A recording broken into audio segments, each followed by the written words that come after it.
Okay, so we're diving into Palo Alto City Council meetings. And specifically, we're looking at April 2024. Yeah, April was a big month. Lots going on. And sometimes local politics can seem a little, well, dry. Right, routine, zoning changes, that sort of thing. Exactly. But these meetings, not so much. There's some real drama here. Oh, absolutely. Passionate disagreements, tough decisions. We get a real sense of the community grappling with big questions.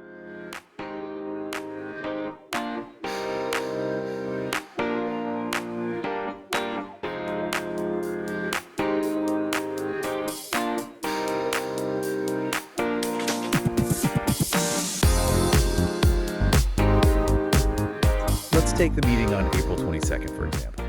It opens, surprisingly, not with budget reports or permits, but with a celebration of, get this, youth activism. I love that. It's easy to get bogged down in the nitty-gritty of local government, but this is a great reminder that there's hope for the future. These weren't just kids getting participation trophies either. We're talking about the President's Volunteer Service Award, hundreds of hours dedicated to community service. It's inspiring, really. One student traveled to Kenya for a global leadership program focused on working with students with disabilities. Kenya, wow. Okay, so that's how the meeting starts, feel-good stories, celebrating these amazing young people. But then we hit the public comment section. And that's where things get interesting, right? We start to see some of the tensions bubble up to the surface. It's like the mood shifts. Yeah. Suddenly we're not talking about bake sales and car washes anymore. One resident's comment in particular really stood out to me. This person urged the council to address the conflict in Gaza as a local issue. Wow. That's quite a statement. You're connecting a global conflict to the streets of Palo Alto. Exactly, and it sparked a lot of strong reactions. Some people felt it was outside the scope of the city council. Sure, but others probably saw it as a reflection of Palo Alto's role in a globalized world. I mean, can you really separate local issues from global ones anymore? Right, and it speaks to this question of responsibility. What is Palo Alto's responsibility in the face of global events? Big questions for sure. And that wasn't the only hot-button issue raised during public comment. The Climate Coalition also made their voices heard, reminding everyone that climate change is far from a solved issue. It's a constant reminder that local actions have global consequences. And, reading through these minutes, you get a sense that this awareness is growing in Palo Alto. People are paying attention. Absolutely. And they're not afraid to let the city council know what they think. Several residents even expressed frustration over the limited time for public comments. Which tells you something, right? Totally. People are fired up, they're engaged, they want to be heard, even if it's just for those few allotted minutes. It highlights this interesting dynamic in Palo Alto. There's a high level of civic engagement, which is great, but it also creates these moments of, shall we say, passionate debate. People really care. It's like everyone's got an opinion, and they're not afraid to share it. Exactly, which brings us to another topic that sparked a lot of conversation in April: diversity, equity, inclusion, and belonging. Or DEIB, as it's often called these days. Right, DEIB. It's become such a buzzword lately, but it's clear from these meetings that Palo Alto is taking it seriously. Oh, absolutely. It's not just lip service. They've actually developed a whole equity mission statement. I did. What's it say? Well, during the April 22nd meeting, Deputy City Manager Chantal Cotton-Gaines read it aloud. It talks about fostering a sense of belonging for everyone in Palo Alto, regardless of background. Okay, that's good, right? Having a mission statement is a good first step. But actions speak louder than words. What are they actually doing to make Palo Alto more inclusive? So they hired this consulting group, Ivy Planning Group, to do an assessment of the city's workplace culture. Interesting. And what they find? Well, it's a mixed bag. There were some positive findings, but also some areas for improvement, as you might expect. Like what? Give me an example. One thing that jumped out at me was that several city employees reported feeling mistreated by members of the public. Wow, really? Yeah. That's disheartening to hear, but I guess not entirely surprising. It's a reminder that DEIB work isn't just about what happens within the walls of City Hall. It's about addressing these broader societal biases that exist. Totally. It's about changing hearts and minds, not just policies. Exactly. So what's the city doing to address some of these issues raised in the assessment? They've put together a DEIB action plan. Okay, and what's the plan involved? It's structured around three main areas. First, fostering positive experiences and appreciation for diversity.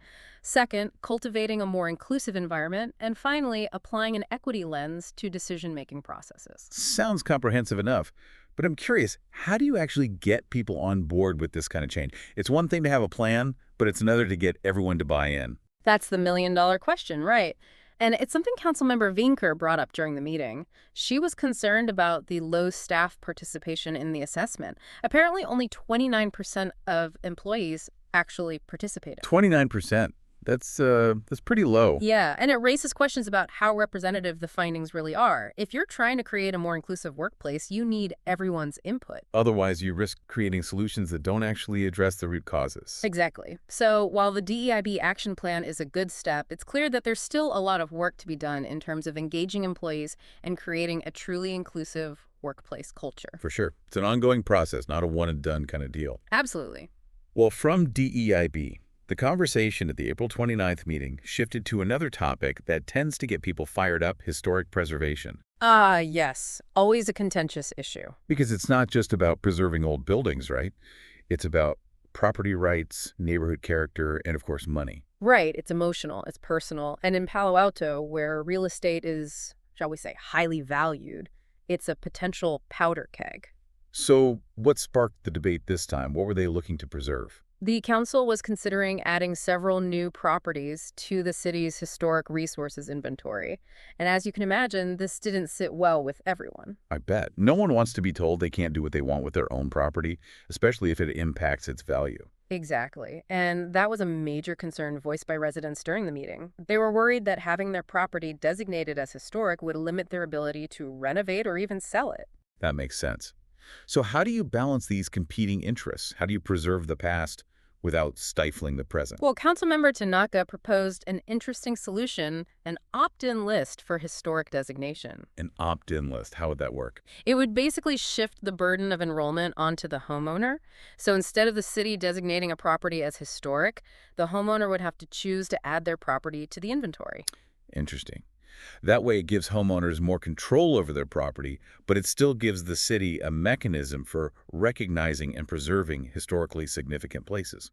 So from historic homes and heated debates, we move on to another topic that always gets Palo Alto buzzing: transportation. Yes, the never-ending saga of cars, bikes, trains, and everything in between. And the April 29th meeting really threw itself into the thick of it, huh? Starting with, of course, the city's ambitious bicycle and pedestrian transportation plan. The BPTP. It's supposed to be our roadmap to a more bike-friendly, walkable city. And the numbers, at first glance, they're kind of promising. Oh yeah? How so? Lay it on me. Well, according to the plan, something like 68% of Palo Alto streets are now classified as low stress for biking. 68%. That's got to be, what, more than half the city? It is, which on paper makes it sound like we're well on our way to becoming a cyclist's paradise. But the reality is, as always, a bit more complicated. Okay, so what's the catch? Spill the beans. Well, residents, they weren't shy about voicing their concerns. They pointed out that those remaining high-stress areas, they're often the ones that matter most. Give me an example. Think school zones, areas with high pedestrian traffic, places where you really need those safe, clear bike routes, and they're just not there yet. It's like you can have all these bike lanes, but if they don't connect to where people actually need to go, what's the point? Exactly. The last mile problem. It's a classic for a reason. And to be fair to the city council, they seem to be aware of these concerns. Oh yeah. What are they doing about it? Well, they spent a good chunk of the meeting discussing potential solutions. E-bike subsidies came up as a way to make cycling more accessible. Councilmember Tanaka, in particular, was pushing for that. Makes sense. E-bikes aren't cheap. Right. And then there's the whole bike share thing. They've been talking about that for ages, still trying to find a bike share coordinator, apparently. Seriously. They can't find someone to run a bike share program in, like, the heart of Silicon Valley. Apparently not. It's kind of ironic when you think about it. But anyway, as they're discussing all of this, a really tragic event occurred that kind of cast a shadow over everything. What happened? A cyclist was killed on El Camino Real. Oh, man. That's awful. It was a stark reminder that these aren't just abstract discussions. We're talking about people's lives. And the cyclist's death, it happened on a stretch of El Camino that's been flagged for safety concerns for years. It was like this tragedy just underscored the urgency of making those streets safer. Exactly. But bike safety, as important as it is, wasn't the only transportation headache on the agenda that day. Oh, I know where you're going with this. Rail grade separation. The mother of all Palo Alto transportation debates. Pretty much. And the council, they dove headfirst into the deep end with this one. We're talking about three crossings in particular: Churchill Avenue, Meadow Drive, and Charleston Road. Each one its own logistical nightmare, I imagine. Oh, you have no idea. Cost overruns, the potential for using eminent domain, traffic impacts that make your head spin. It's a mess. But what's the plan? Are there any solutions on the table? For Churchill, the rail committee seems to be favoring a partial underpass with a separate bike and pedestrian crossing at Seal Avenue. Sounds like a decent compromise, maybe. You'd think so, but naturally there's pushback. Some residents are worried about the impact on Piers Park. Of course. Can't please everyone. Exactly. And then Meadow and Charleston, those are even trickier. They're looking at everything from a hybrid approach to a full-blown underpass. There's even talk of this crazy expensive trench option. Like, imagine digging a trench through Palo Alto. Yeah, that's a tough one. No easy answers there. But hey, at least they're having the conversations, right? That's what's important. These are complex issues with no perfect solutions. No perfect solutions, just passionate opinions and a whole lot of debate, which I guess is what local politics is all about. That's the beauty of it, right? Well, that about wraps up this deep dive into the wild world of Palo Alto City Council meetings. From celebrating inspiring students to grappling with global conflicts, debating diversity initiatives, and untangling the transportation knot, it's clear that there's never a dull moment in this city. And as we've seen from these April meetings, whether it's historic preservation, transportation planning, or any other issue that comes before the council, one thing remains constant. Palo Alto residents care deeply about their city, and they're not afraid to make their voices heard. So to everyone listening, stay engaged, stay informed, and who knows, maybe we'll see you at the next City Council meeting.